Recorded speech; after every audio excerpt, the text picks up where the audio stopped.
back to the Bent on Better podcast. Today, we're going to be going over some questions that we get here very frequently at the gym. And one of those questions is, what's better for us, foam rolling or stretching when we're talking about recovery? So we're going to dive into that one here, and we'll welcome it in the comment section. So what do you think is better for you, and what do you prefer when we're looking at recovery? Do you prefer doing some foam rolling or doing some stretching? And then we're going to give our feedback of what we believe to be the best answer here. So in the comment section below, go ahead and leave us a comment and let us know. And of course, before you even get into this video, just click the subscribe button so you get all the notifications for when we publish new podcasts and new episodes that are going to help you improve your fitness journey just 1% every single day. So Nick, what do you believe to be the best option for someone when we're talking about recovery? Yeah, so I think they both have their place, foam rolling and stretching. And we're talking about static stretching here. We're focusing more on the static stretches, which is what we like to use more at home on the days that we're not doing those heavy lifting. So what does that mean? What is static stretching? Yeah, static. So the word static meaning still. So we're talking about stretches that you're going to typically be holding a posture or position for more than just a few seconds. So upwards of 45 seconds to 60 seconds. So almost a full minute of a static stretch. Yeah. Whereas something more like a dynamic stretch, we're talking about doing repetitions of something in and out of a motion. And that's used more during, like, let's say warm-ups or getting the body active and ready for whatever the lift's going to be for the day. So while we do have a place for both foam rolling and stretching, let's do this. Let's just jump right to the answer. What do I think is better for recovery? Stretching. Yeah, I'm going to vote for stretching. That's where I'm going to vote.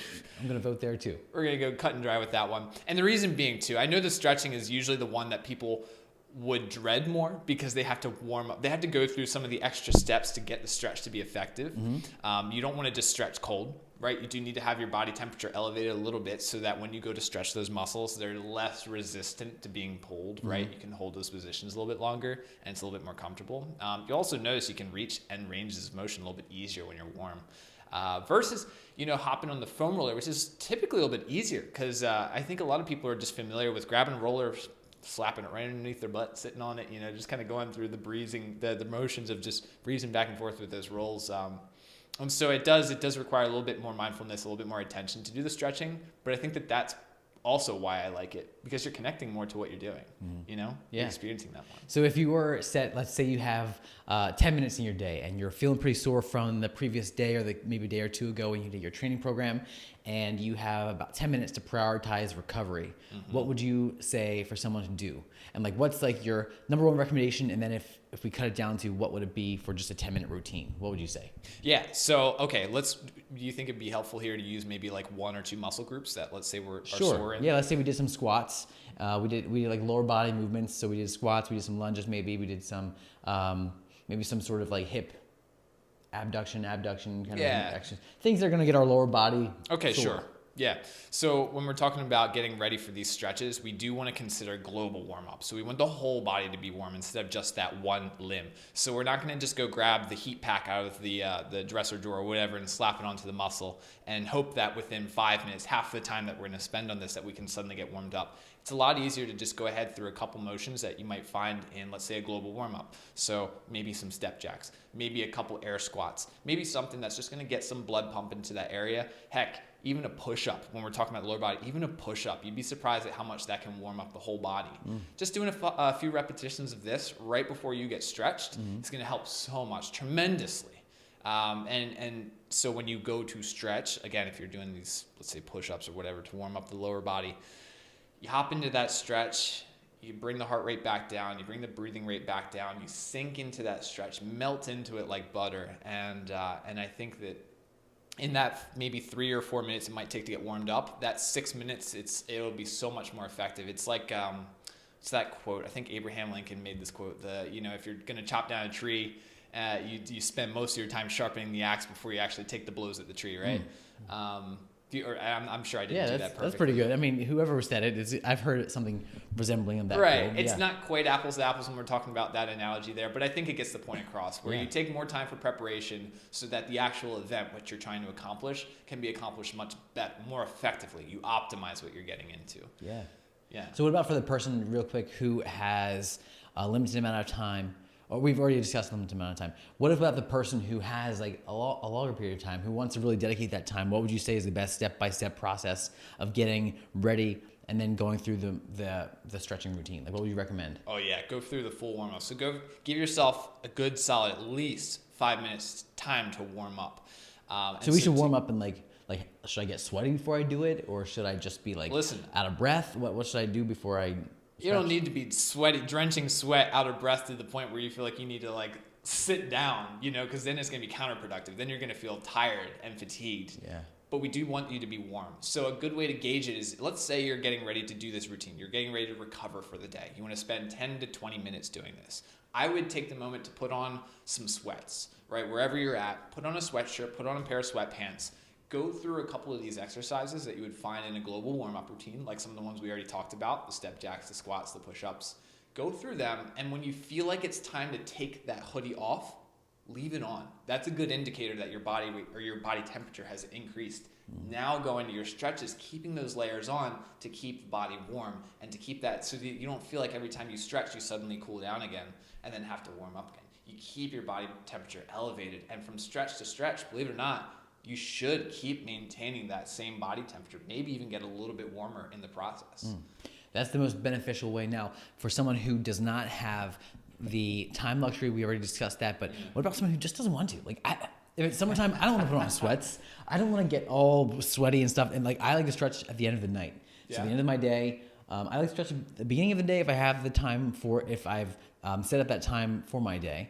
But most of the time for me, it's the end of the day, kind of like almost like a cool down for recovery. I cool down, stretch while I'm like just decompressing from the day. So when I'm doing that, I usually grab a foam roller and go through the stretches that I need to have. But sometimes it's so like, in the colder months, I'm discouraged from doing those things. And so I'm cold already. And so what I will end up doing is just to force myself, I'll just get up and I'll honestly just start stretching. But I'll usually do like, instead of 2 reps of stretching, 2 rounds of stretching on like a limb, I'll do like 3. Knowing that first one's just kind of like getting me ready.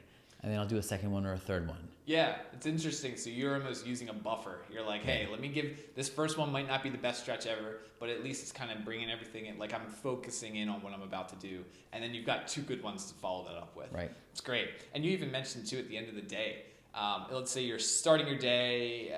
It might depend on the time that you shower in the day. And I know some people shower in the morning and they go about the day and then they don't do anything at night. Or maybe it's vice versa. You do all your day work and then you come home and you shower at night or you shower later on. Placing stretches strategically after a warm shower is actually, I think that may be more beneficial for folks who find themselves cold and like unwilling to do these things, right? A little bit, there's more of a barrier to cross. Yeah. Try doing these things after your shower. If you can find the time to carve out for it. Dedicate that time to, thanks for fixing my microphone. Dedicate that time to mindfulness. I know that sounds kind of funny, but you're like, why do I need to do stretching and mindful? Well, connect to the stretch. Spend the time to connect to it so that while you're stretching, you understand the limb or whatever that you're stretching, and you can actually really sink into it. Devote that time to yourself. And after the shower, yes, like I said, the heat pack, slapping a heat pack on your limb might not exactly warm up the body the way we need it to, or that particular muscle. But the shower does 2 things. It's heating the whole body up, right? You get out of the shower and you often are like, wow, it's steamy in here, right? Depending on how hot you take your showers. If you're a cold shower taker, I wouldn't necessarily recommend stretching right after a cold shower. No. Opposite, right? But the hot shower is also helping kind of relax your nervous system. And so that's important when we're talking about stretching. So yes, getting the body temperature up is important, but also getting yourself in the right mindset and letting your nerves kind of calm down is so beneficial for stretching, because you don't want to end up getting into one of these. Let's say you're stretching your hamstrings. A lot of people will tend to sit on their butt in a tall seated position with one leg in, one leg out, and they kind of lean over and they stretch in that direction. Let's just say that that's what we're doing for our hammy stretch right now.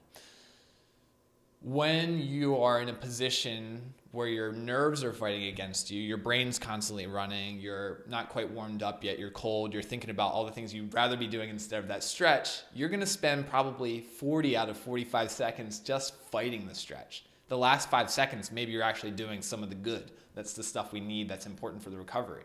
So you've already missed out on a very large portion of that stretch that you could have gotten more out of, right? Yeah. Or if you had the right brain space, you took the time to settle down a little bit, like the hot shower might do for you, that might make that stretch easier to access. So I think that's important to consider. When we're talking about different ways that you might find yourself in a situation willing to stretch, maybe consider doing it after a hot shower. Perfect. Yeah. So well said.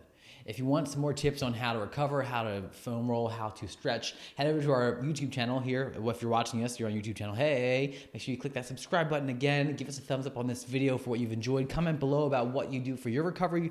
And of course, let us know in the comment section too, who is better looking in this episode. So who is better? No.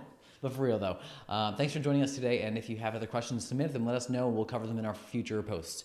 All right. For now, we'll talk to you guys. We'll talk to you later. Bye. See ya.